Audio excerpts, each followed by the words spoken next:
Un mois après l'explosion de la première bombe atomique, 2 jours après la reddition du Japon qui mit fin à la Seconde Guerre mondiale, un objet volant non identifié s'écrase sur un ranch du Nouveau-Mexique. L'affaire précède de 2 ans le cas de Roswell et n'a jamais été révélée. Une nouvelle enquête, fondée sur des interviews de 3 témoins, des éléments extérieurs, démontre l'authenticité de ces rapports et explique comment le cas a pu rester secret pendant 65 ans. Une nouvelle étude sur le terrain et en laboratoire devrait nous conduire à une profonde révision de l'histoire contemporaine de l'ufologie et peut-être même de l'histoire de l'humanité. C'est Trinity, le secret le mieux gardé.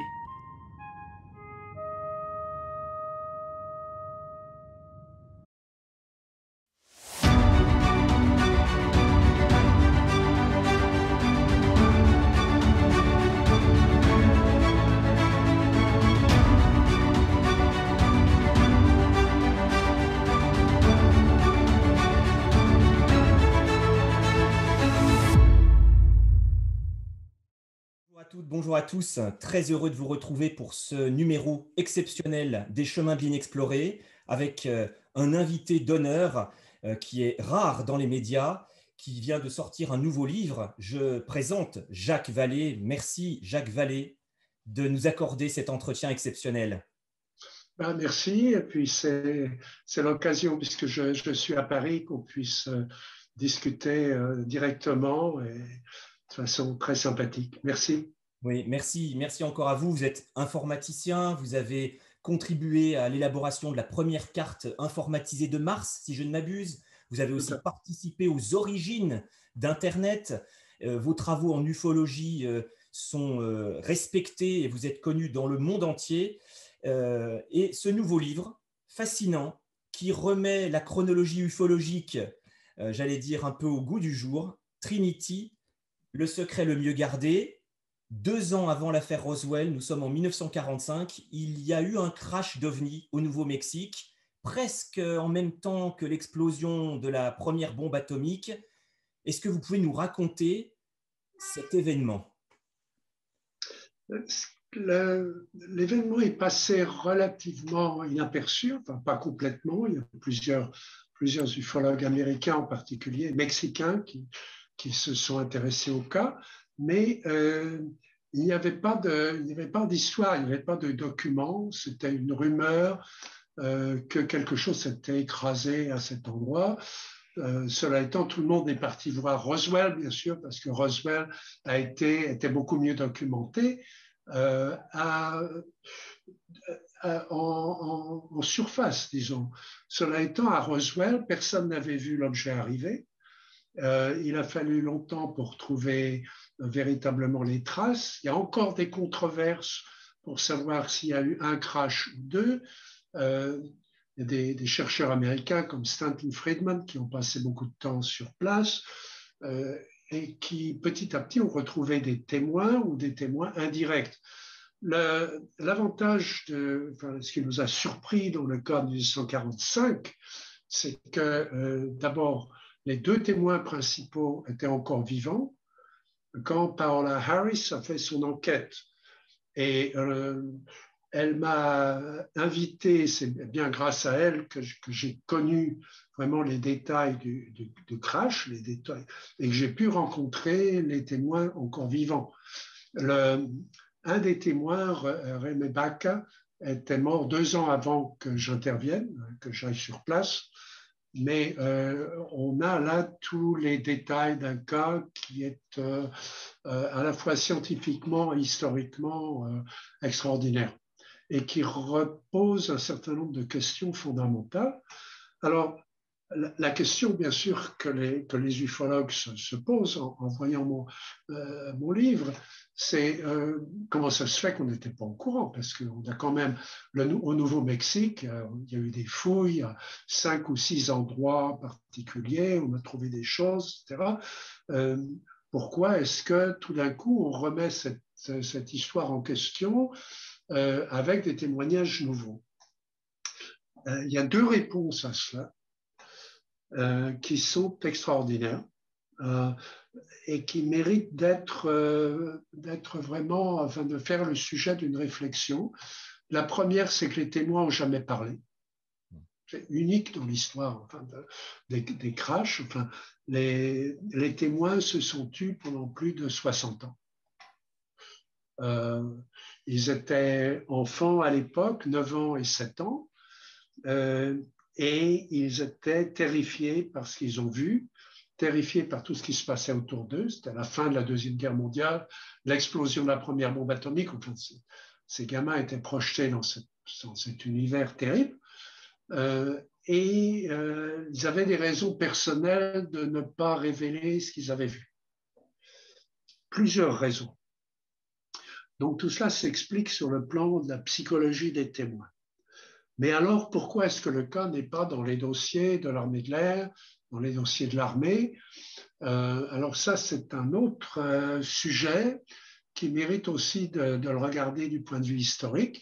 D'abord, l'armée de l'air n'existait pas. Alors, il y avait des avions américains, mais qui dépendaient de l'armée. Il y avait les Army Air Force. L'armée de l'air américaine, la USAF, a été créée 2 ans après, en 1947. Donc, en 1945, il n'y a pas d'armée de l'air. Il y a des pilotes, il y a des avions, bien entendu. Mais les archives ne vont pas au projet Blue Book.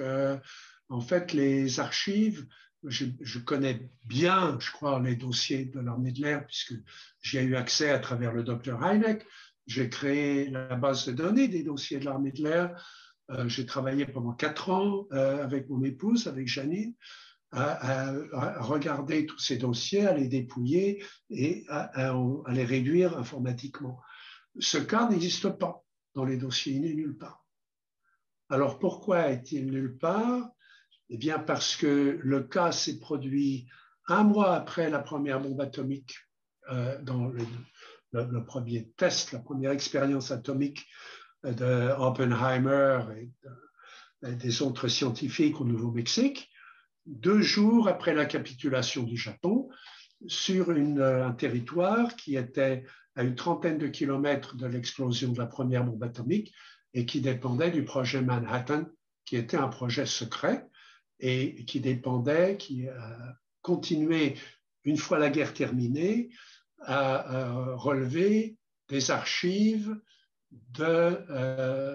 des agences atomiques américaines qui ne font pas partie du même système de classification secrète que les dossiers de l'armée de l'air et certains des dossiers Blue Book, encore que la plupart des dossiers Blue Book ne sont pas classifiés aux États-Unis. Donc, il faut se remettre dans cette ambiance et se remettre à cette époque, 1945, qui était la fin d'une guerre totale, une guerre mondiale.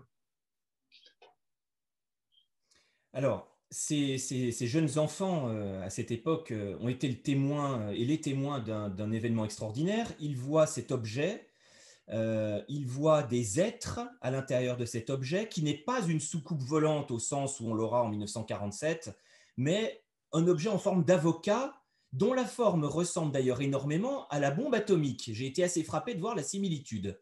Alors, est-ce que vous pouvez décrire un peu ce qui s'est passé et ce qu'ils ont vu alors? Exactement. Alors, on est à une époque où, d'abord, le terme de soucoupe volante n'existe pas. Il sera inventé par Kenneth Arnold 2 ans plus tard, en juillet 1947. L'objet n'est pas un disque, mais l'objet de Valensole en France n'est pas un disque non plus. L'objet de Socorro aux États-Unis, qui est un des grands cas américains étudiés par plusieurs agences américaines, n'est pas un disque non plus. C'est aussi un ovoïde, un avocat. Si vous voulez, ça ressemble à cette forme-là. Une forme d'œuf. L'objet est de la taille de 2 gros camions. Il fait à peu près 4,50 m, 5 mètres de hauteur, et 10, 12 ou 13 mètres de long. Les enfants l'ont mesuré, parce que les enfants avaient accès à l'objet. Il était sur le terrain de leur père, sur le terrain du père de José Padilla, que je connais bien, mais qui est le témoin qui a survécu, qui est notre principal témoin aujourd'hui. Alors, on entend aux États-Unis, le livre a causé une grande surprise parce qu'on croyait tout savoir sur le Nouveau-Mexique. Il y a eu 5 ou 6 cas de soucoupes écrasées. On m'a souvent reproché, notamment en France, de ne pas m'être intéressé au cas de crash, etc. C'est vrai, et bon, j'accepte la critique.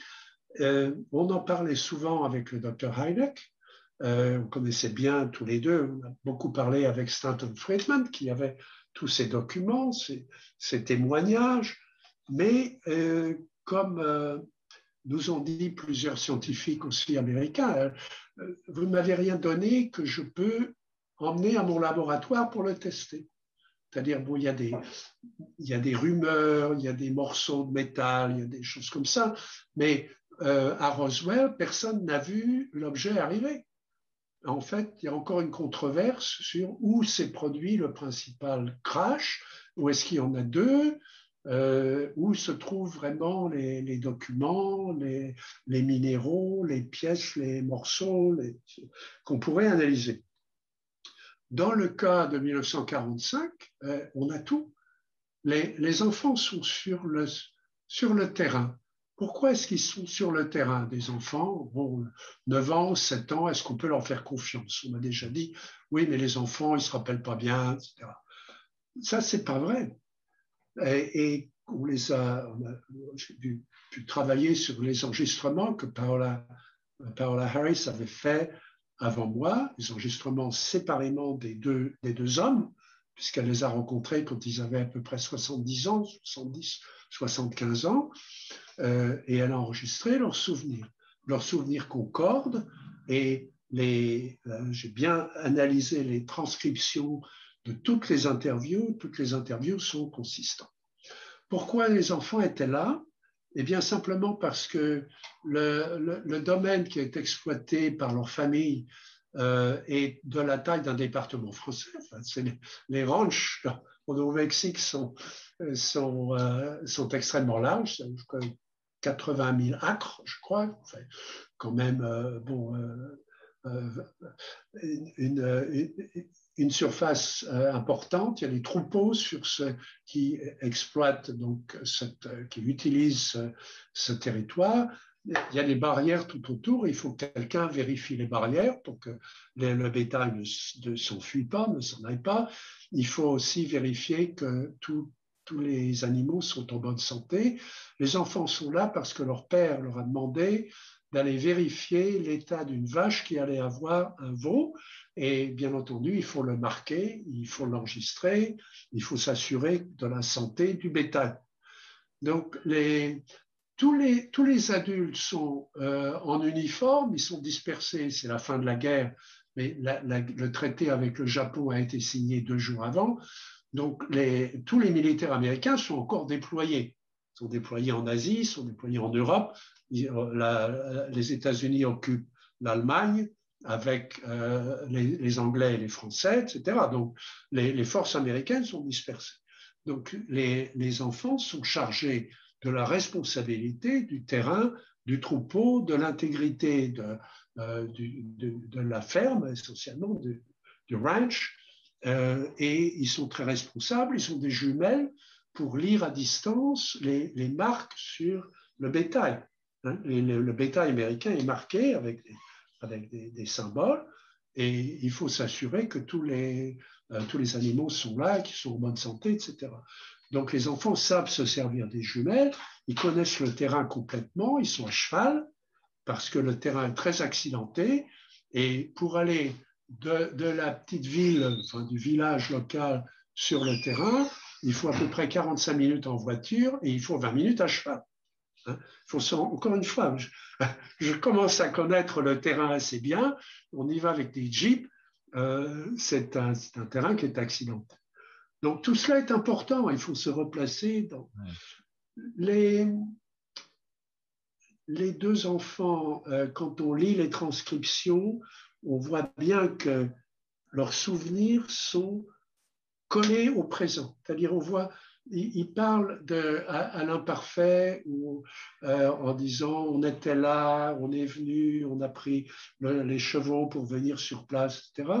Et puis l'objet est là, les êtres nous regardent, on ne se rend pas compte de ce que c'est.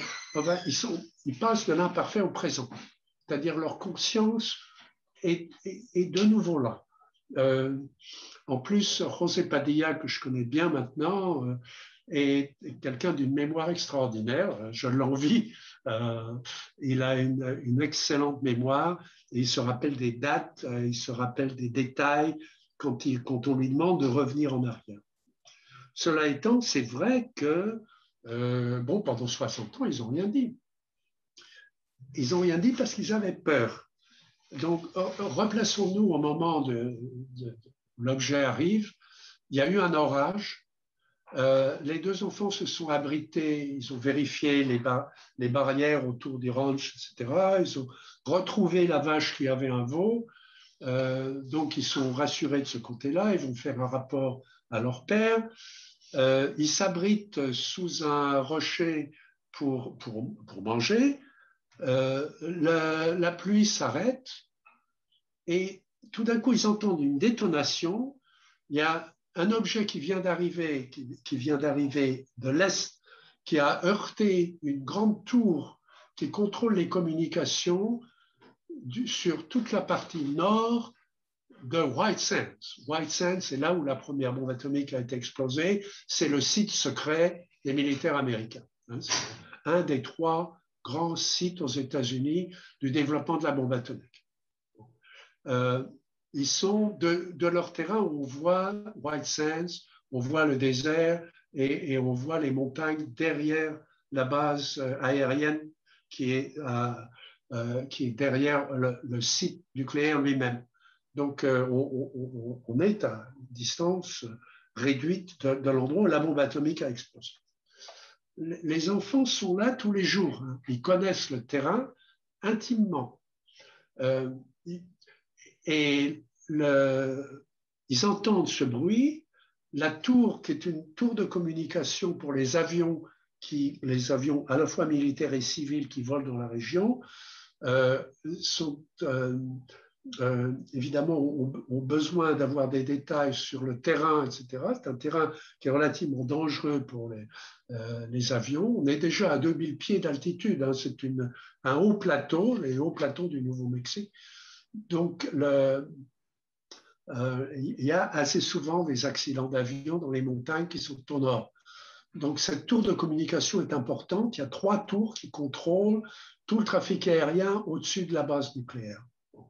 Donc, cette tour est endommagée.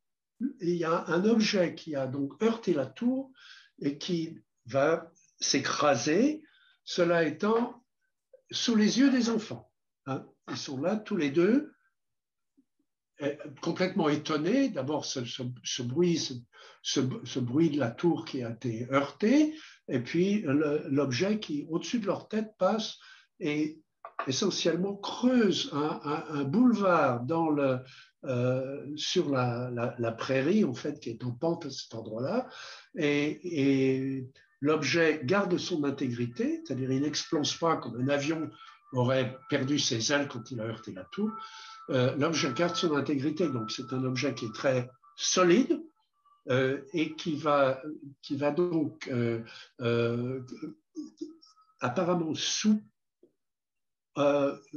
encore motorisé, c'est-à-dire encore sous contrôle, creuser ce boulevard dans la terre, va faire un tour et s'arrêter contre un talus. Il voit tout ça, il y a beaucoup de fumée, il y a du feu, c'est la végétation qui fume et qui est en feu.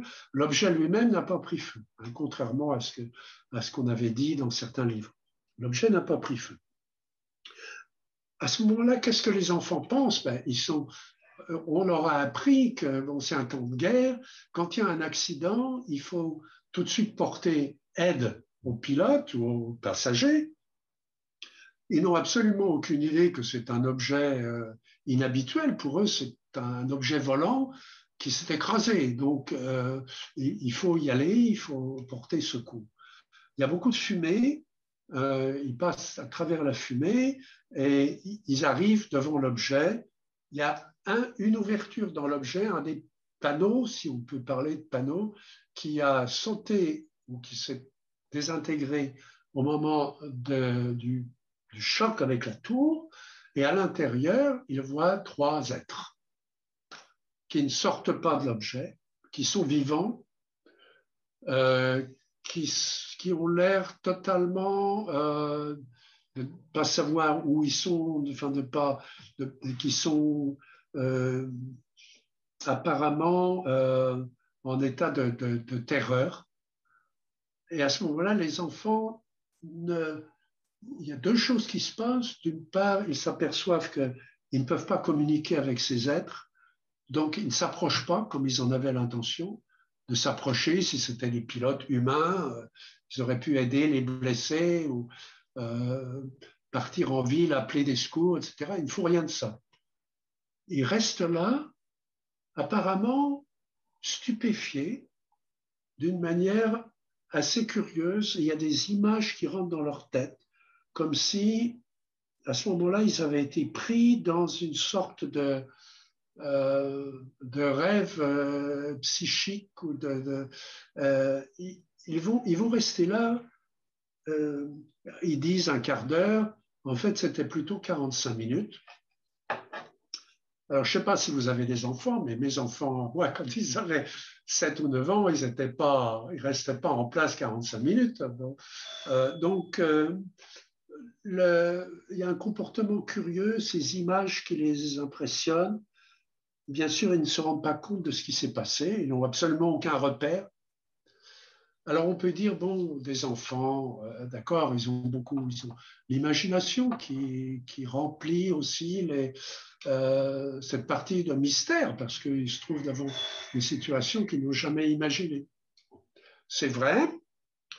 Cela étant, on a 2 autres témoignages qui vérifient absolument tout ce que les enfants ont dit. D'abord, il y avait un pilote qui s'appelle Brody, qui arrivait avec un bombardier d'un vol de vérification. Donc, il revient vers Alamogordo, qui est le centre d'aviation de White Sands, qui est à côté de White Sands. Encore qu'à côté, au Nouveau-Mexique, ça peut vouloir dire une 60aine de kilomètres. Hein. Donc, il est prêt à se poser. La tour de contrôle d'Alamogordo lui dit, on a perdu le contrôle, la communication avec la tour au nord du terrain. Est-ce que vous pouvez voir ce qui se passe? Donc, il regarde, il reste au-dessus de ce terrain, de ce ranch, et il voit que la tour a été endommagée, et il voit l'objet, il voit de la fumée dans la végétation, et il voit 2 gamins qui décrit comme des jeunes Indiens. Ils ne sont pas indiens, mais bon, ça ne fait rien. Ils ont pris pour des Indiens parce qu'ils sont là avec leurs chevaux. Donc, et il ne connaît pas vraiment le terrain lui-même. Donc ça, on a son témoignage. Donc on a une vérification de ce qui se passe au moment du crash par un pilote expérimenté, un pilote décoré, etc., qui voit ça de l'air. Et on a plusieurs autres témoignages qu'on a retrouvés après, et notamment des dossiers de la Atomic Energy Commission, la Commission de l'énergie atomique américaine, qui a un dossier sur le fait qu'un objet a été retrouvé et enlevé de ce ranch par l'armée américaine en juillet 1945. Donc, on a en juillet ou en août 1945. Donc, on a ces 2 contrôles, si vous voulez, sur l'ensemble des choses. En plus, au cours de notre enquête, Paola et moi, on a retrouvé un 3e témoin, qui est à ce moment-là une petite fille de la famille de José Padilla, qui plusieurs années après va être sur le site et va retrouver un certain nombre de traces, et notamment va nous raconter les éléments métalliques qui ont pu être retrouvés et qui ont fait l'objet d'études ensuite.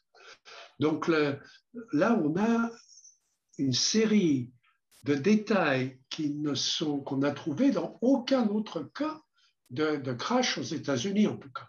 Bon. Donc, c'est un cas absolument unique.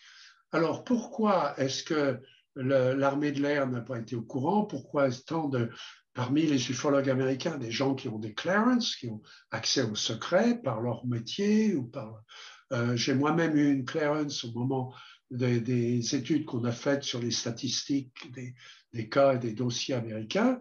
Ce cas n'est pas dans les dossiers qu'on a retrouvés et qu'on a catalogués. Eh bien, il n'y est pas parce que le système de secret américain est un système à trois branches. Il y a une branche des secrets diplomatiques, etc., qui est le département d'État et qui remonte à la Maison-Blanche suivant des critères particuliers. Il y a l'ensemble des principaux secrets qui sont les secrets militaires, les secrets techniques, etc., qui dépendent du gouvernement américain, en particulier du département de la Défense, mais pas uniquement du département de la Défense. Et puis, il y a les secrets atomiques. Et tout ce qui s'est passé en 1945 sous les yeux de ces enfants-là fait partie des secrets atomiques.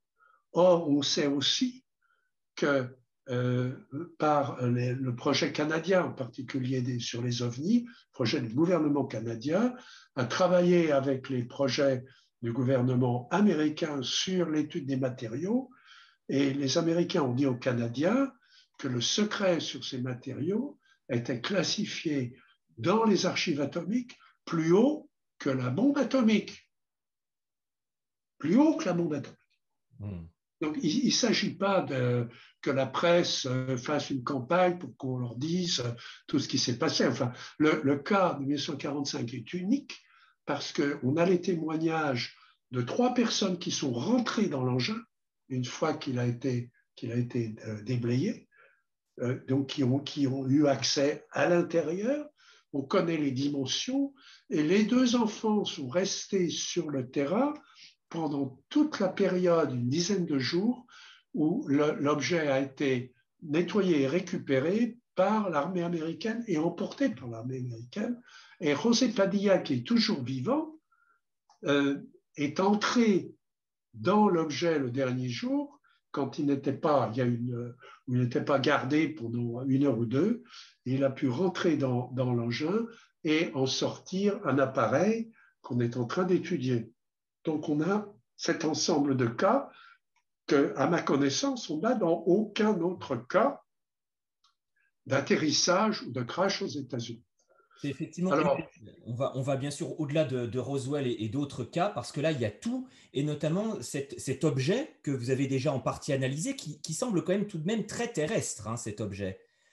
Alors, il est très terrestre, et là, il y a une petite bataille, d'abord avec Paola, qui n'est pas d'accord que ce soit un objet terrestre, parce que pour des raisons que je vous dirai, et aussi avec quelques-uns des spécialistes de notre équipe qui disent oui, ça ressemble effectivement à un bracket, un objet terrestre qui tourne autour d'un axe pour actionner, par exemple, des vannes sur un moulin à eau, par exemple, etc. Dans le commerce, on trouve ce genre d'objet. Cela étant, d'abord, il est dans le système métrique, toutes les dimensions sont métriques, l'armée américaine n'utilisait pas. Alors, ma première réaction, c'est bon, l'objet était fixé sur un panneau rectangulaire, à peu près haut comme ça, enfin de cette taille-là, assez grand, où il y avait un cercle. Alors, on ne sait pas en quoi il était, ce cercle, mais enfin, on a l'impression qu'il était en cuivre, ce qui suggère un objet électrique, enfin, un système électrique. Ça aurait pu, enfin, mon hypothèse à moi, c'est que c'est l'armée qui l'a installé, cet objet, à l'intérieur, pour servir au nettoyage de l'intérieur de l'objet, encore qu'on a l'impression qu'à l'intérieur de cet ovoïde, il il n'y avait pas grand-chose finalement. Il n'y avait pas de système de contrôle, il n'y avait pas de... parce que les parents, le père de José est venu le lendemain, quand José a fait son rapport à son père le soir, le père a appelé la police de l'État, et un policier de la police de l'État qui est venu, donc pas le lendemain, mais le surlendemain, avec les enfants les ont guidés à l'endroit exact du crash, ils ont retrouvé l'objet et qui était immobilisé là. Les petits êtres n'étaient plus là. Par contre, l'objet était ouvert. Donc, le père et l'officier de l'État, dont on a aussi le témoignage, sont rentrés dans l'objet. Et les enfants les voyaient à travers cette ouverture. Quand ils sont sortis, le père a dit très clairement aux enfants, cette chose-là, on n'en parle pas. Vous ne racontez pas ça à l'école, vous n'en parlez pas avec vos amis, c'est quelque chose qui va être terrible, c'est quelque chose de secret, c'est quelque chose qui appartient à l'armée et, entre parenthèses, aux gens qui viennent d'exploser une bombe atomique, bon, pour la première fois dans l'histoire. Donc, ce n'est pas quelque chose pour les enfants. Donc, vous n'en parlez pas, on ne parle pas de ce qu'il y a à l'intérieur, on parle de rien. Et ils ont gardé ce secret pendant 60 ans. L'autre raison, c'est qu'ils avaient volé quelque chose. Ils avaient volé ce bracket, cette armature qui était posée sur ce panneau. Pour moi, cette armature ressemble tout à fait à quelque chose que l'armée aurait pu avoir, qui aurait pu servir à enrouler un fil électrique, par exemple, parce qu'il n'y a pas d'électricité sur place, mais dans une Jeep, j'ai eu une Jeep pendant plusieurs années. Sur une Jeep peut générer de l'électricité. C'était bien une des caractéristiques de la Jeep, c'est qu'on pouvait improviser quelque chose sur le terrain n'importe où. C'était la Jeep était un véhicule de génie, à tous les sens du terme, si vous voulez, à la fois pour remplacer un cheval et puis aussi pour servir à un tas d'autres choses, en particulier générer du courant. Donc, il est possible que les militaires se soient servis aient besoin de se servir d'appareils électriques et qu'ils aient simplement utilisé cette chose pour entourer un fil électrique ou pour quelque chose ou pour générer du courant. Donc, le fait, l'armature par elle-même, bon, effectivement, elle a l'air très terrestre et très humaine. Cela étant, elle est en système métrique. Or, l'armée américaine n'utilisait pas le système métrique. Les États-Unis n'utilisaient pas le système métrique. Donc, on peut vraiment se poser des questions dessus. Cette armature elle-même, on peut se demander, elle était fixée à la paroi. C'est la seule chose qui était fixée à la paroi de l'objet. On a une bonne description par les enfants de la paroi de l'objet. Il n'y avait pas de clous, il n'y avait pas de vis, il n'y avait pas de rivet, il n'y avait pas de... Enfin, comment cet objet a réussi à résister à l'impact avec la tour, à garder son autonomie pour plonger. C'est vrai qu'il s'est écrasé, mais il s'est écrasé en puissance. Il a creusé donc ce boulevard dans la terre et il a fait un tournant avant de s'arrêter. Alors, je me suis un petit peu battu avec Paola Harris. Une de nos rares disputes sur le terrain, c'était, je voulais qu'on revienne interroger José Padilla pour savoir combien le camion amené par l'armée américaine avait de roues. Bon, il me disait, mais c'est pas important, enfin, c'est une question beaucoup plus profonde, etc. Pourquoi parler d'un camion?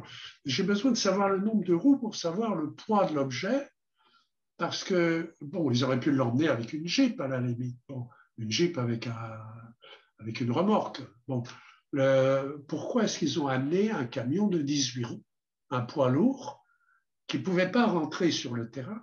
Donc, il a fallu qu'ils passent 3 jours. Alors, il y a un officier de l'armée qui est allé voir le père de José, qui lui a dit, vous savez, on a perdu un ballon sonde sur votre terrain. Alors, il parlait espagnol, entre parenthèses. Tout le monde parle espagnol au Nouveau-Mexique, y compris l'armée. Donc, là aussi, il faut comprendre, c'est pas l'ère atomique avec Oppenheimer et les grands savants, Enrico Fermi, etc. C'est la population du Nouveau-Mexique. La population du Nouveau-Mexique, elle est indienne, elle est mexicaine, mexicano-américaine, et puis elle est américaine. Il y a donc ces trois traditions qui se mélangent. Il faut les comprendre au point de vue, disons, au point de vue d'une enquête, au point de vue sociologique aussi. Il faut se replacer dans cette ambiance de la fin de la Deuxième Guerre mondiale, dans un environnement qui est un environnement d'exploitation agricole, etc., sur lequel on a construit la première base atomique du monde. Bon. Donc c'est complexe, c'est extraordinairement intéressant parce qu'il y a toutes ces différentes cultures qui se superposent. Le père de José Padilla dit, mais moi, des balançons, j'en ramasse tous les jours. J'ai cet immense terrain sur lequel vos balançons, vous en lancez tous les jours, ils viennent atterrir sur mon terrain. Moi, je les garde pour vous, je vous les rends. Alors, il va derrière, dans la pièce à côté, il revient avec plusieurs balançons dégonflés, bien sûr, qui donnent à l'officier de l'armée américaine, qui dit, non, nous, c'est un autre balançon, c'est un balançon d'expérimental, et il est tombé sur votre terrain. Et il faut qu'on aille le récupérer. Donc, il faut que je coupe votre barrière. Mais monsieur Padilla dit, mais ma barrière, il y a une barrière déjà, vous pouvez l'utiliser. La barrière pour le camion de bétail, pour la bétaillère, vous pouvez l'utiliser. Il dit, non, on a besoin d'un camion plus gros. Non seulement ça, mais on a besoin de construire une route qui va faire à peu près 1 kilomètre pour aller rechercher notre balançon. Alors il dit d'accord, mais l'officier lui dit, mais vous aurez une belle barrière, après vous aurez une belle barrière beaucoup plus large, et puis vous aurez un meilleur accès à votre terrain. Alors M. Padilla dit d'accord, il n'y a pas le choix puisque c'était l'armée qui lui disait ça, mais enfin il y a une petite négociation à cet endroit-là parce que l'armée ne peut pas simplement aller casser les barrières chez un particulier, mais quand même aux États-Unis. Donc il faut à peu près 2 jours pour qu'ils construisent cette nouvelle route et cette nouvelle barrière, et ils amènent un camion, un poids lourd, en plus des jeeps qui étaient là, un camion grue, et ils vont construire un espèce de chevalet en métal qu'ils vont souder sur place pour redresser l'objet, le mettre sur le côté, parce que s'ils le mettent verticalement, il ne peut pas passer sous le pont de la route qui est à quelques kilomètres. Et c'est la seule façon dont ils peuvent emmener l'objet pour le ramener à White Sands. Donc, ce n'est pas un balançon. Et le poids qu'on peut estimer d'après les manœuvres qu'ils ont faites, la grue qu'ils ont faite, José se souvient de la hauteur de la grue, c'est un objet qui faisait entre 4 et 5 tonnes. Alors, des objets comme ça, il n'y en a pas énormément. Et donc, les explications classiques, bon, elles ne marchent pas. Hein.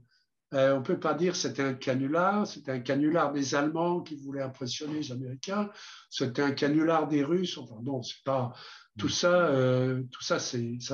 ça n'explique rien.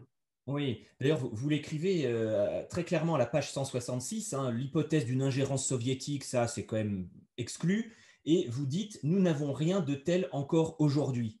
Donc là, c'est assez clair, sans vous prononcer sur la nature ni l'origine de l'objet. Pour vous, c'est clair, ce n'est pas humain. Alors, les petites créatures,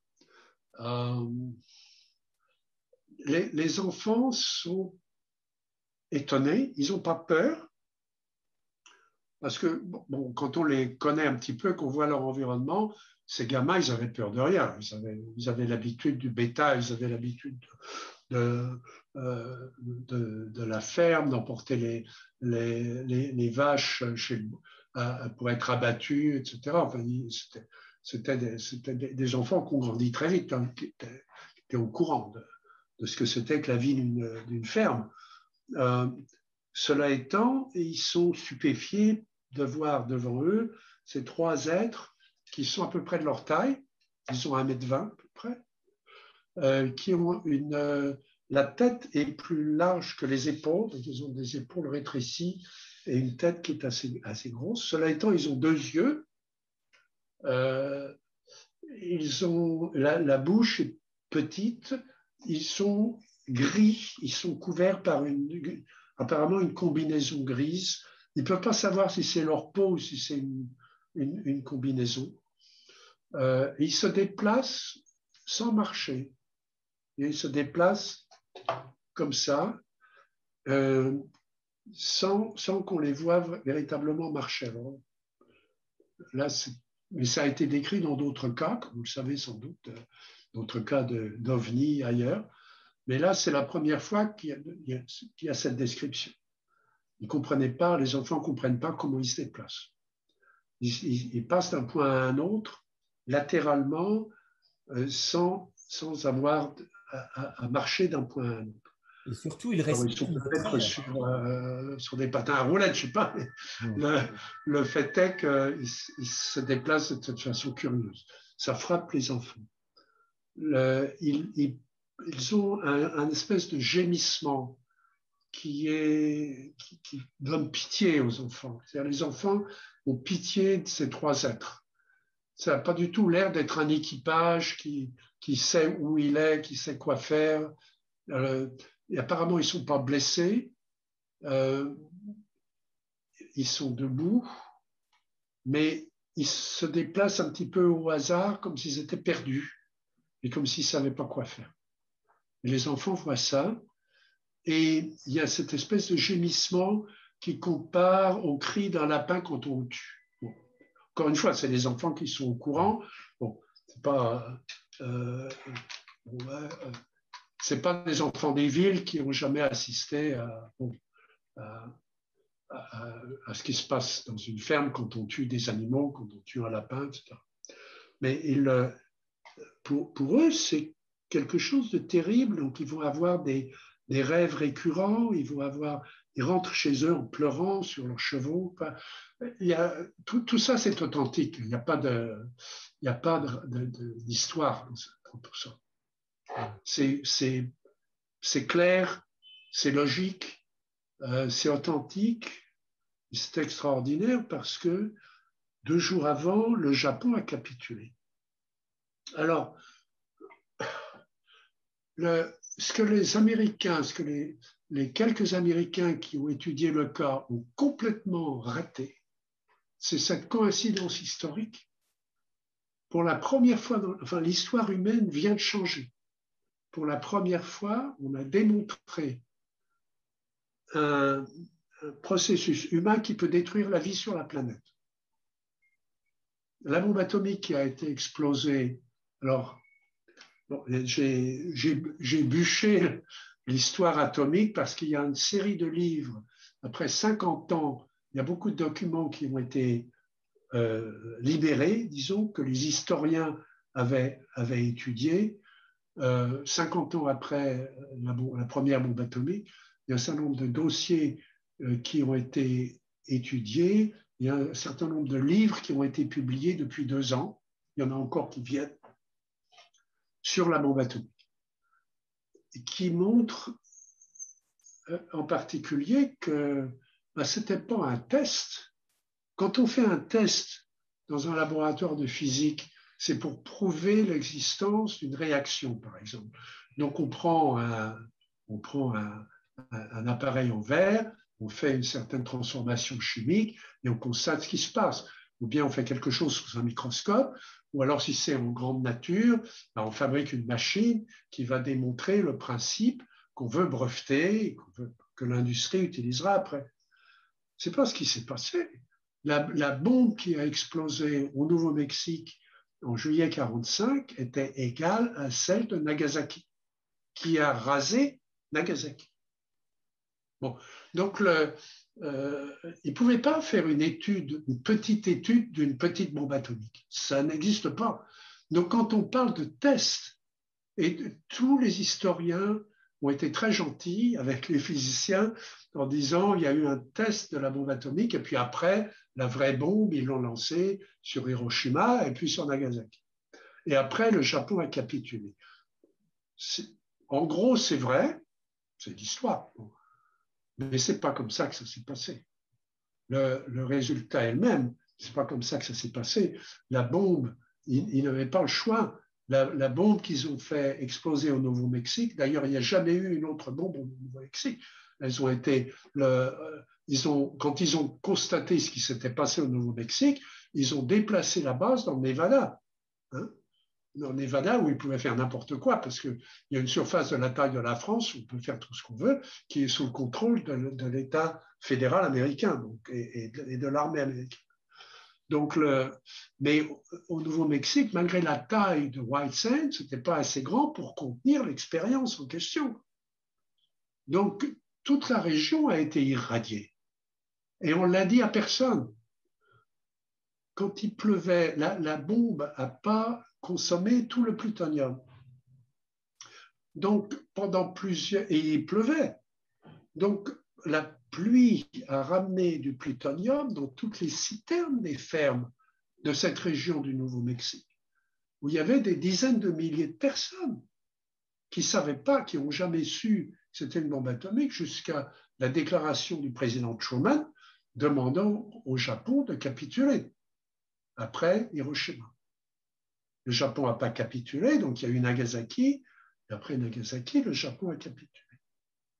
Ce n'était pas évident que le Japon devait capituler. Et en lisant, mais pour moi, bon, en tant que chercheur, bien entendu, je suis passionné par ce qui s'est passé, on continue à étudier le terrain, on continue à parler avec M. Padilla, on continue à faire des recherches en laboratoire sur les différents objets qu'on a pu récupérer ou les hypothèses qu'on peut faire. On a une petite équipe qui est passionnée par ça, dans laquelle on n'est pas d'accord sur la nature nécessairement de tout ce qui s'est passé. Mais c'est ça la science, hein, c'est de la vraie science. Bon. L'autre partie, peut-être pour moi plus émotionnelle, c'est ce que j'ai appris sur la fin de la guerre du Pacifique, parce que moi je suis né en France, je suis né en 1939. Alors on sait ce qui s'est passé en 1939, la France a été envahie, bon, et la France a été divisée en deux, etc. Il y a eu l'occupation allemande. Moi, les 5 premières années de ma vie, c'était sous l'occupation allemande. Bon. Dans une ville qui s'appelle Pontoise, qui avait 2 ponts stratégiques qui allaient vers la Normandie. Pontoise a été bombardée 18 fois et j'ai assisté au bombardement. En tant qu'enfant de 3, 4 ans, 5 ans, j'ai assisté à tout ça. Donc j'ai compris ce que c'était qu'une guerre, que d'être sous les bombes. Bon. Il y a beaucoup de Français qui ont fait cette expérience dans la région et à Paris. J'ai eu aucune expérience, même à l'école, sur ce qui s'est passé au Japon. Enfin, on dit, bon, Hitler a été obligé de capituler, l'Allemagne a été obligée de capituler, Hitler a été tué, l'Allemagne a été envahie, a été contrôlée par les forces alliées, il y a eu le débarquement en Normandie qui a donc forcé la capitulation de l'Allemagne, et puis après, quelques mois après, en août 1945, le Japon a capitulé et la guerre était finie. C'est pas comme ça que ça s'est passé. Il y a un des livres que j'ai lu est écrit du point de vue japonais par un historien américain qui a travaillé essentiellement toute sa vie sur les documents japonais qui ont été révélés, qui ont été déclassifiés par l'armée américaine, qui avaient été capturés par l'armée américaine et qui ont été déclassifiés pour les historiens. C'est un livre extraordinaire parce qu'on voit la guerre et la bombe atomique vue du point de vue japonais. À ce moment-là, en 1945, les Américains ont le contrôle du ciel. Il n'y a plus d'aviation japonaise. Elle a été totalement détruite par l'armée de l'air, par l'armée américaine. tous les aérodromes ont été bombardés, enfin, il n'y a plus d'avions au Japon. Donc, les Américains ont le contrôle du ciel. Donc, pour eux, ils regardent la situation du point de vue stratégique. Le Japon est en train de construire dans le nord du Japon des fortifications comme le mur de l'Atlantique. Ils ont très bien compris qu'il fallait faire comme les Allemands, c'est-à-dire construire des... Donc, tout le nord du Japon est fortifié de la même façon avec des casemates comme le mur de l'Atlantique en Normandie. Hein. Il y a 1 million d'hommes, de Japonais sous les armes qui sont maintenant massés dans la partie nord du Japon. Pourquoi? Parce qu'ils attendent les Russes. Les Russes, Staline a été réarmé par les Américains. Il a 1 million d'hommes en uniforme qu'il a rapatriés de l'Allemagne et des satellites qu'il est en train de conquérir politiquement et stratégiquement. Mais là, il n'a plus besoin de son armée. Donc l'armée rouge est réorganisée. Elle est en train de balayer la Mandchourie que les Japonais avaient conquis. Elle balaye la Mandchourie, elle va balayer la Chine, elle va se masser pour attaquer le nord du Japon. Staline en a ras-le-bol, disons, de la Deuxième Guerre mondiale. Les Russes ont perdu 18 millions de personnes, 18 millions d'hommes et de femmes qui sont morts pendant la Deuxième Guerre mondiale en Russie. Donc, il faut que ça se termine, cette histoire-là. Donc, il n'est pas question d'avoir un traité quelconque avec le Japon. Le Japon va être détruit. Donc, Staline est en train de masser 1 million d'hommes qui vont attaquer le Japon par le nord et qui vont se trouver devant les fortifications que les Japonais sont en train de construire, appuyés par la marine américaine et par les forces américaines qui vont arriver par la mer. Donc, il va y avoir une bataille massive, aussi massive que tout ce qui s'est passé en Europe, qui n'a pas encore eu lieu quand Hitler a capitulé, Hitler est mort, etc. La guerre n'est pas finie. La grande bataille va être dans le nord du Japon. Donc, il y a une réunion de crise sous le palais impérial à Tokyo, où il fait très chaud, tout le monde est en sueur, il n'y a pas d'air conditionné, bien entendu, c'est sous le palais. J'ai été au Japon en été, il fait effectivement très chaud, c'est très, très désagréable.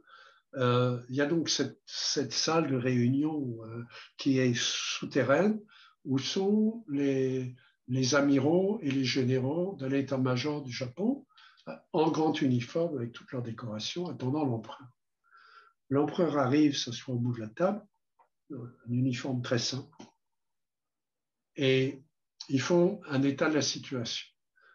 Les militaires japonais sont évidemment éduqués dans dans l'éthique fondamentale japonaise, c'est-à-dire si on est battu, on meurt honorablement sur le champ de bataille. Donc c'est la tradition militaire japonaise, etc. Donc pour eux, la grande bataille, oui, il y a eu 2 bombes atomiques.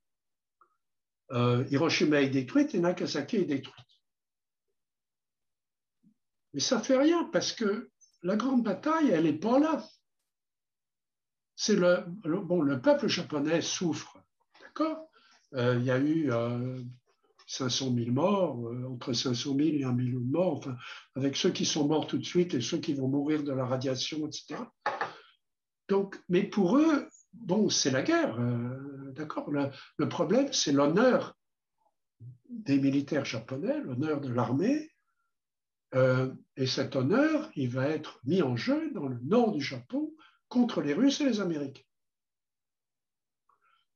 L'empereur Hirohito, que j'avais toujours considéré comme bon, un empereur, d'accord, mais enfin bon, vu de notre éducation française, républicaine, etc., pourquoi un empereur? Il sert à quoi? L'empereur est le fils du ciel. Les officiers japonais ont prêté serment à l'empereur. Ce que dit l'empereur, c'est la loi. Il n'y a pas de question, il n'y a pas de réponse. L'empereur dit, je vous entends, je vais négocier, je ne veux pas que mon peuple soit totalement détruit. Si la guerre continue, il y aura 1 million de morts supplémentaires de notre côté, et le Japon disparaîtra. Et je ne peux pas laisser ça se produire, donc je vais demander la paix aux Américains. Il n'y a rien à répondre à ça. Il y a un des généraux qui se lève, s'incline devant l'empereur, va dans son bureau, ferme la porte de son bureau et fait harakiri ce jour-là, dans l'heure qui suit. Le Japon demande la paix aux Américains.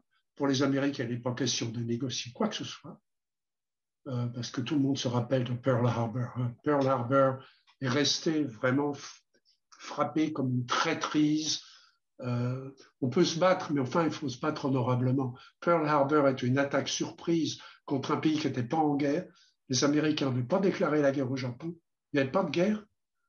La destruction de la flotte américaine à Pearl Harbor et le nombre de morts a frappé les Américains pour toujours.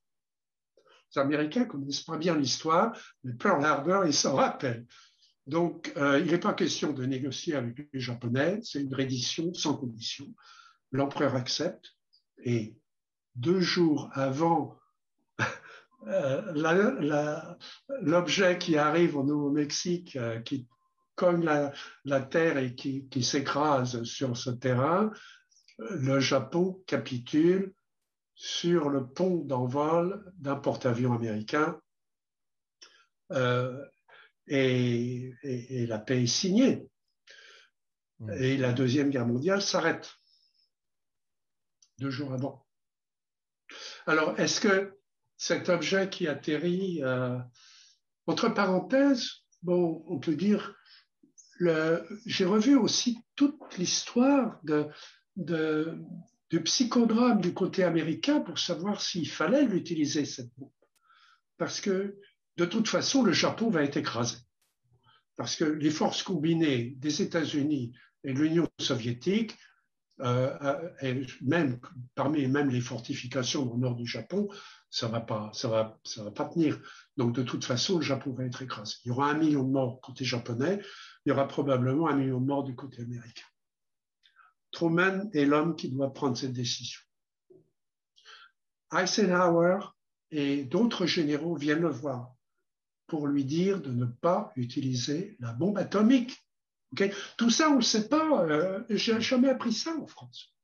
Donc, j'ai appris ça à cause de ce cas au Nouveau-Mexique qui ouvre des perspectives, évidemment, sur l'ufologie, bien sûr. L'ufologie, on va discuter d'ufologie, de pourquoi ce n'était pas une soucoupe, etc. Enfin, je vois bien toutes les petites querelles ufologiques aux États-Unis, en France, etc. Mais ce n'est pas ça le problème. Le problème, c'est que c'est un moment unique de l'histoire. Que vient faire cet objet au milieu de tout ça? Quel genre de signal? Qu'est-ce que ça veut dire? Est-ce que ça veut dire vous venez de passer au tournant historique dans l'histoire de la Terre, dans l'histoire de l'humanité? Faites attention à ce que vous faites. Il y a d'autres technologies. Il y a d'autres choses qui se passent. Voilà un objet que vous ne pouvez pas comprendre, que vous n'avez toujours pas compris, avec des matériaux que vous ne comprenez pas. Regardez ça, il y a autre chose. Faites pas les imbéciles avec des bombes atomiques. Le Japon aurait très bien pu, si les généraux avaient eu le pouvoir, le Japon aurait continué la guerre parce qu'ils pensaient combien ils en ont de bombes atomiques, les Américains. Ils en ont déjà lancé 2. Combien il y a de plutonium? C'est ça la question. Combien il y a de plutonium? En fait, l'armée américaine avait encore du plutonium pour faire 2 ou 3 bombes. Bon, et alors?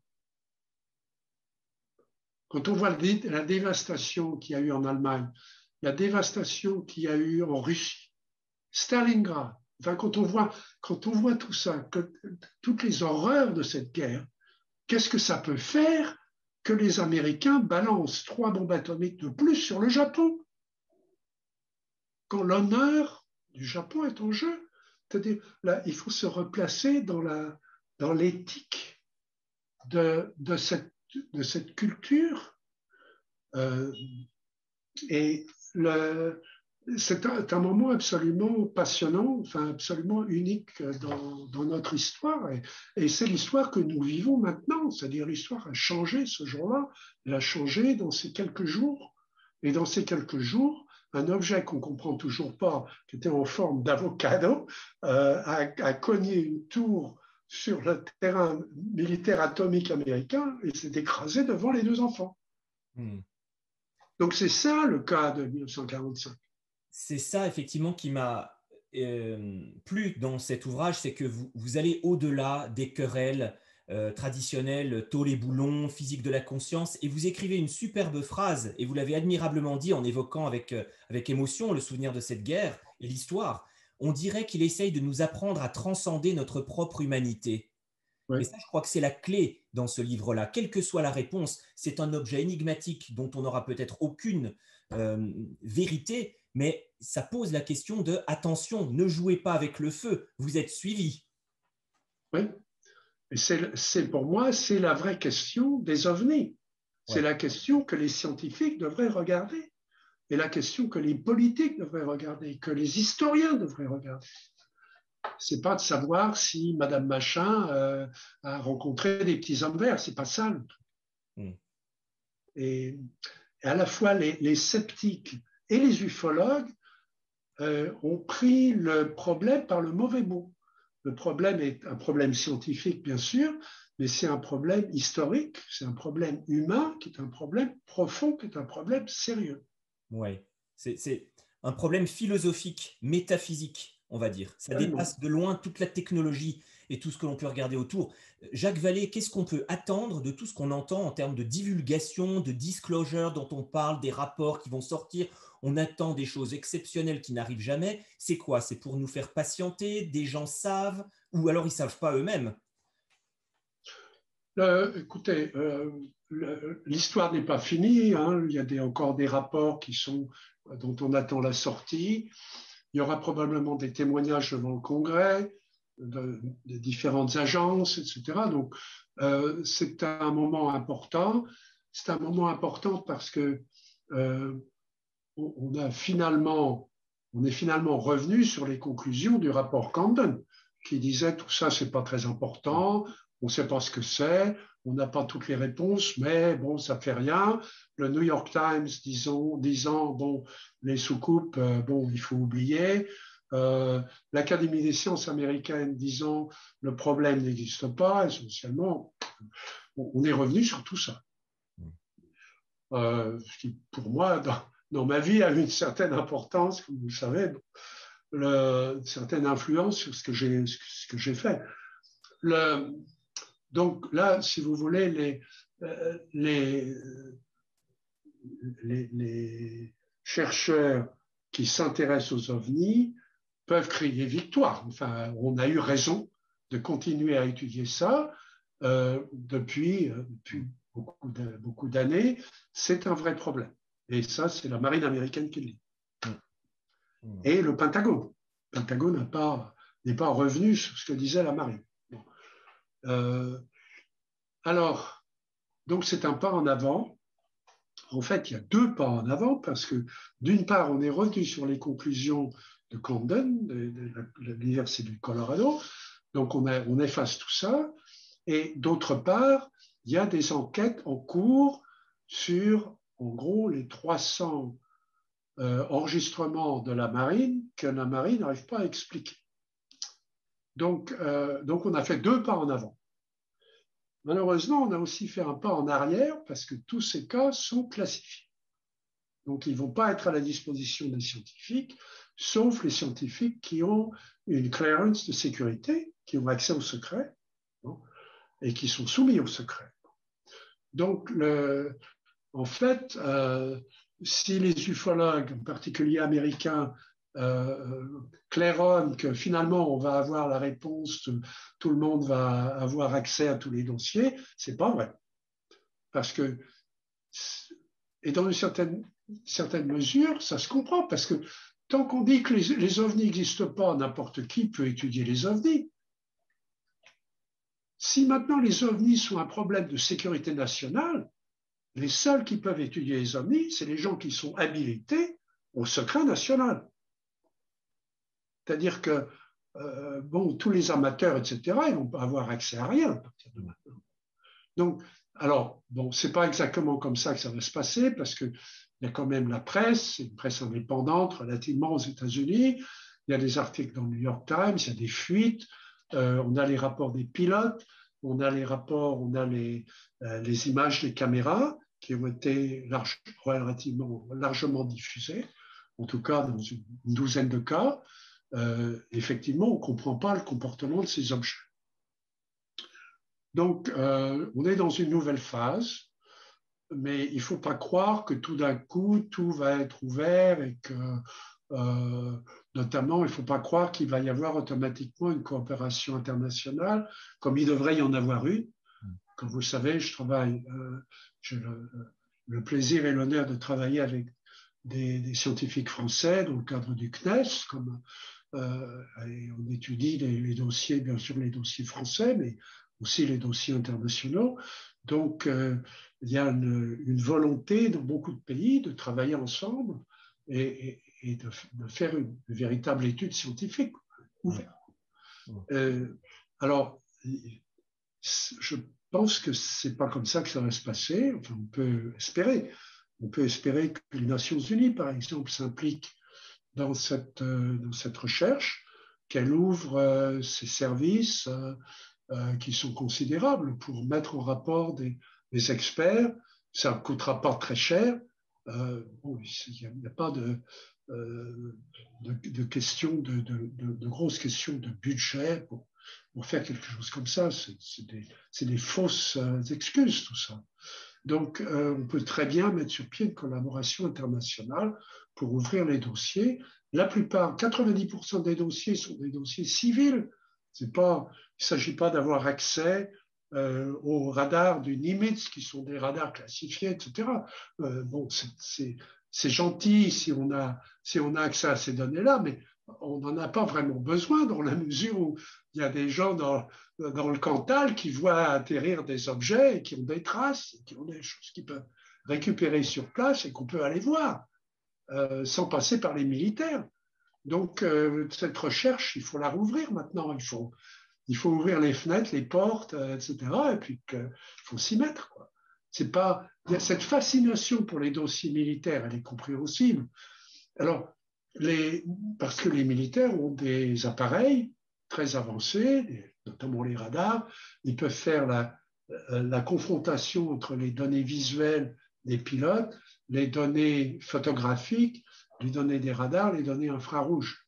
C'est pour ça que, en fait, l'étude américaine s'adresse essentiellement aux 5 dernières années, parce que depuis 5 ans, on a ces appareils. Ils sont embarqués sous les ailes des chasseurs et ils enregistrent ce qui se passe. Donc, on a des données physiques qu'on n'avait pas avant. Donc, c'est mieux que simplement un pilote qui décrit quelque chose qu'il a vu. Cela étant, quand on dit données physiques, on dit paramétrage. Par exemple, tout le monde croit que les photos qu'il voit à la télévision ou les films qu'il voit à la télévision, c'est des enregistrements vidéo. Oui, peut-être, mais c'est des enregistrements infrarouges qui ne donnent aucune idée de la distance. Donc, il y a déjà des mémos qui ont été écrits par les gens qui fabriquent, c'est Raytheon, la société Raytheon, qui fabrique sous contrat militaire, qui fabrique les caméras, les grandes caméras infrarouges qu'il y a sous les ailes des F-18 qu'on a vues à la télé. Bon. Raytheon a envoyé un mémo au Pentagone en disant, vous savez, les caméras que vous nous avez achetées, là, c'est pas des caméras de Hollywood, c'est des caméras infrarouges. Des caméras infrarouges qui servent à une chose, et une chose seulement, c'est à suivre les émissions, la chaleur émise par un chasseur ennemi dans une situation de combat aérien. C'est-à-dire on peut voir le type d'avion derrière lequel on est, et on peut voir les gaz d'échappement, on peut voir la chaleur des réacteurs, on peut compter les réacteurs, et on peut s'en servir pour une situation de combat aérien. C'est à ça que ça sert. Ça ne sert pas à chasser les soucoupes volantes, d'autant plus que vous ne nous avez pas dit ce que c'était les soucoupes volantes. Et vous ne savez même pas si ça existe. Donc, ne venez pas nous chercher querelle. Nous, on vous a vendu une bonne caméra pour faire ce que vous nous avez dit dont vous aviez besoin. Donc, le contrat, on a rempli le contrat, mais venez pas nous demander des questions ésotériques. Ils n'ont pas dit qu'il n'y avait pas de soucoupe volante. Ils ont dit, voilà ce qu'on vous a vendu, voilà à quoi ça sert, voilà comment ça marche. C'est totalement professionnel, totalement clair. Mais le public croit voir des films comme des films d'Hollywood. C'est pas la même chose. Notamment, ces objets, on ne sait pas à quelle distance ils étaient. Alors, si on peut le mettre en corrélation avec des radars, les radars du croiseur qui suivaient le Nimitz, ce n'est pas les radars du Nimitz, hein, c'est les radars de Roosevelt, qui est un croiseur avec des radars qui sont des radars nouveaux, donc qui étaient aussi en forme de test, dont certaines caractéristiques sont classifiées, donc on ne va jamais avoir toute l'histoire. Bon, mais enfin, on en a suffisamment pour avoir une estimation de la distance, à moins que il y a un certain nombre de choses qui soient passées. Par exemple, des contre-mesures. Enfin, aujourd'hui, les contre-mesures électroniques, on connaît. C'est pas... ça fait partie des armes qui sont à bord de tous ces équipements. Donc, il faut faire très attention quand on parle de distance, quand on parle de vitesse, quand on parle de disparition de l'objet sur place, etc. Il faut faire très attention parce que les gens qui sont au courant des contre-mesures électromagnétiques, radars et autres, vous diront que c'est pas comme ça que ça se passe. Alors, il y a une étude à faire. Ce qui me frappe, moi, c'est le témoignage du pilote. J'ai travaillé sur un projet avec l'équipe de M. Bigelow dans le Nevada, un projet de base de données, dans lequel je me suis impliqué uniquement au début du design, de la création de la base de données, et j'ai repassé la création des données elles-mêmes à quelqu'un qui venait de recruter, qui était un des pilotes de F-18 du Nimitz. Ça, c'était en 2004. C'est-à-dire bien avant que qu'on parle des images, qu'on parle de tout ça. En 2004, donc on était au courant des images, on était au courant de ce qui s'était passé, et lui-même était aux commandes de son F-18, derrière les premiers F-18 qui ont eu le contact visuel avec les objets. Donc on a parlé de tout ça, bien sûr, mais c'était pas classifié, c'était pas secret. Donc on a parlé de tout ça. Il n'y a aucun doute que la partie visuelle est authentique. C'est-à-dire que ce que décrivent les deux pilotes en particulier qui ont vu les objets et qui les ont chassés, qui ont essayé de les chasser, c'est-à-dire notamment le premier pilote qui est passé comme ça au-dessus de l'objet quand il était à la surface de l'eau, avec, si vous vous souvenez, ce bouillonnement dans l'eau de l'océan. Il a décrit tout ça et eu le temps de le voir visuellement, clairement. Moi, je crois ce pilote. C'est pas lui qui avait une caméra infrarouge. Il n'y avait pas de caméra infrarouge. Les caméras infrarouges sont dans d'autres avions. Est-ce que les objets pris, à la fin de tout ça, il y avait à peu près 14 appareils en l'air. Hein. Il y avait 14 F-18 en l'air. Hein. Donc c'était... Est-ce que ce sont les mêmes objets qu'à Trinity? Est-ce que c'est ces formes ovoïdes? Oui, ce qu'il a décrit, ce n'était pas vraiment ovoïde, c'était ce qu'il a appelé un tic-tac, c'est-à-dire comme cette espèce de bonbon américain blanc qui est un cylindre avec deux extrémités arrondies. Hmm.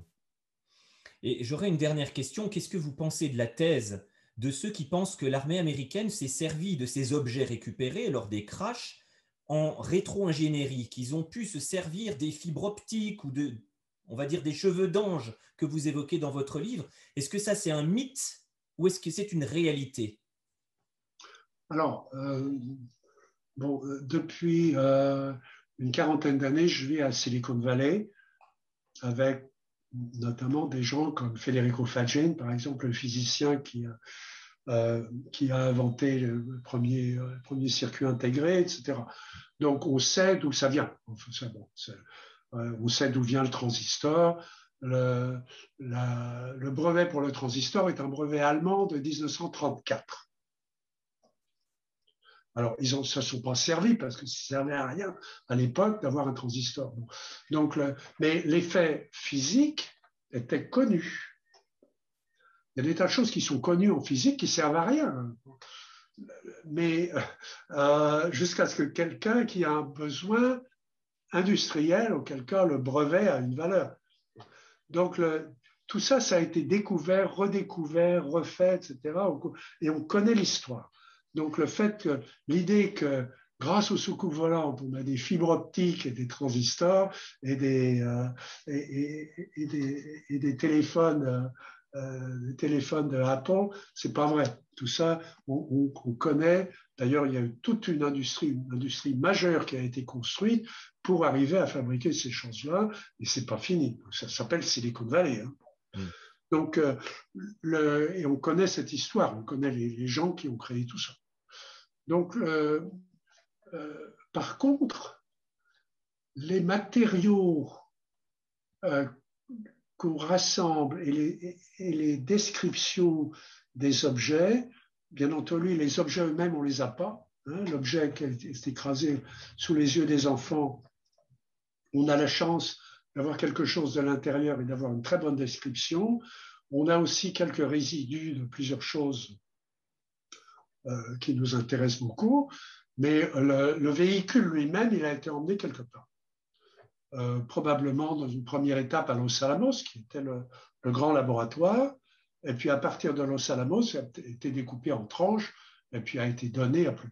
Enfin, dans mon livre, je parle des différents projets dont j'ai eu connaissance en parlant à des gens qui s'intéressaient à la haute technologie et qui créaient des sociétés nouvelles avec des technologies qui étaient déclassifiées essentiellement, mais quand ils racontent d'où viennent ces technologies, on peut se poser certaines questions.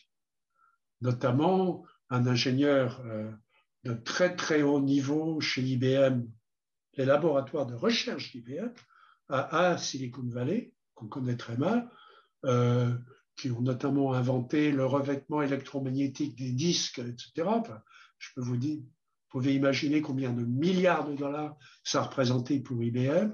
Donc cet ingénieur avait tout un laboratoire à sa disposition pour faire les recherches qu'il voulait. Il s'est intéressé aux recherches sur les ovnis. En France, les intellectuels pensent que les recherches sur les ovnis, c'est quelque chose de diabolique, on va nous mettre à la porte de l'université si on parle de soucoupe volante, etc.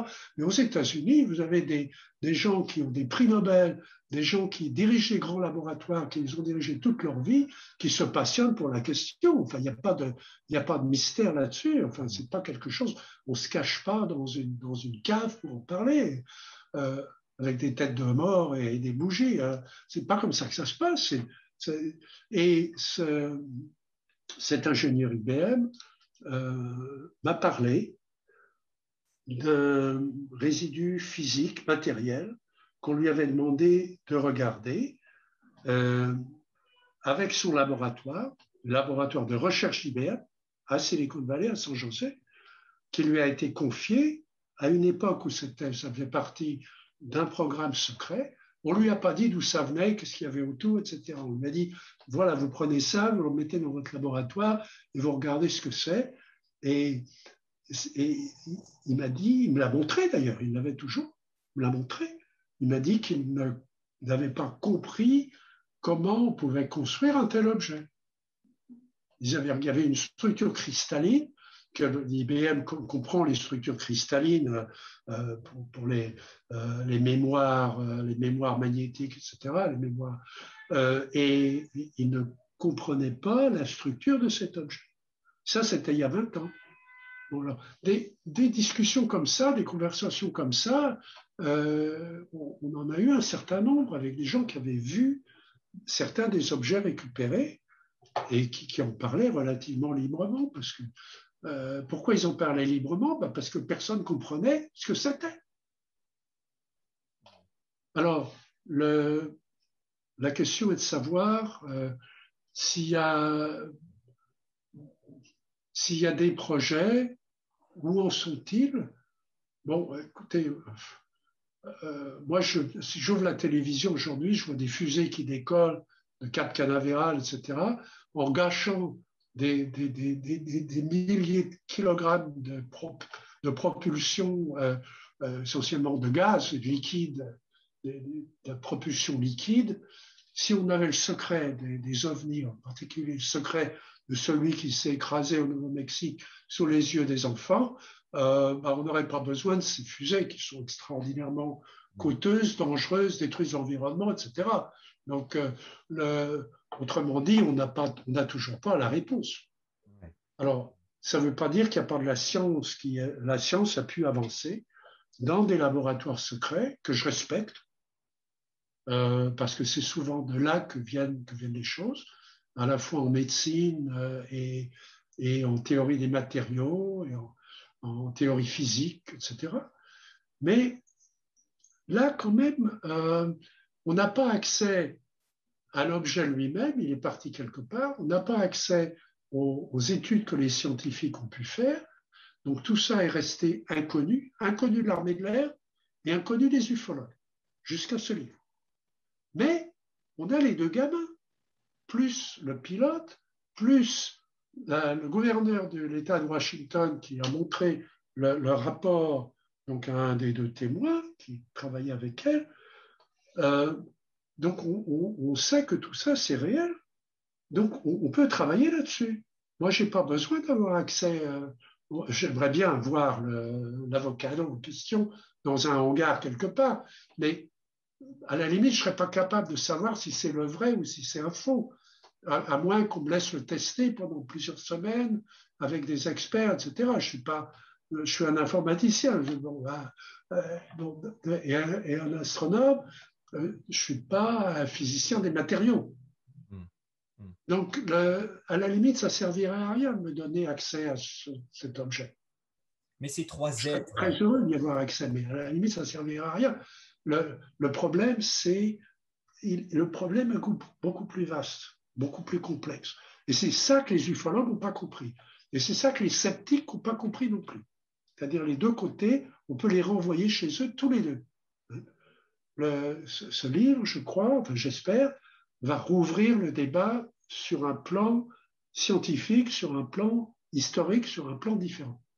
Oui, oui, j'allais dire que je lui souhaite énormément de succès parce que c'est un livre qui réinitialise tout ce qu'on croit savoir sur les ovnis. C'est un livre d'une très très grande importance. Pour finir, si vous me permettez, j'aimerais vous citer à la page 245. Cette affaire nous a donné une nouvelle perspective, à la fois parce qu'elle implique des enfants, également l'histoire des Amérindiens, le gouvernement, des scientifiques engagés et des projets top secrets mortels, et une époque où l'humanité est entrée dans une ère dangereuse.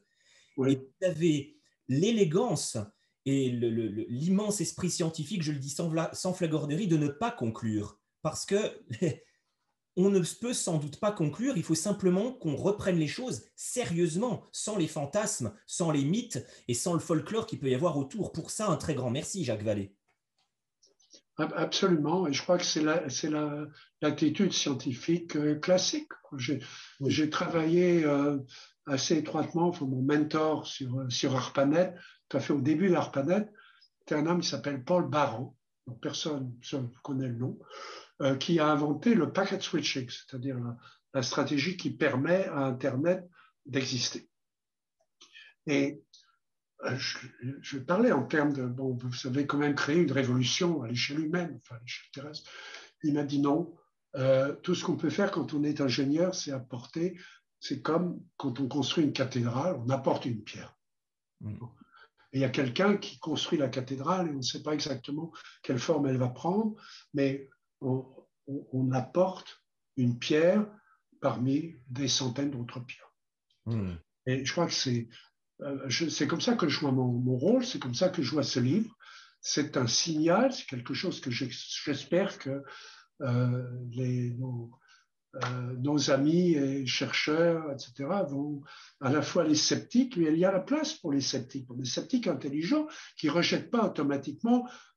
Enfin, on entend des gens dire, oui, mais le gamin, il avait 9 ans, il ne savait rien. Ce gamin, je m'excuse, mais il conduisait le camion de la famille. Hein. Et il avait des jumelles qui étaient aussi bonnes que les jumelles des militaires pour regarder le bétail.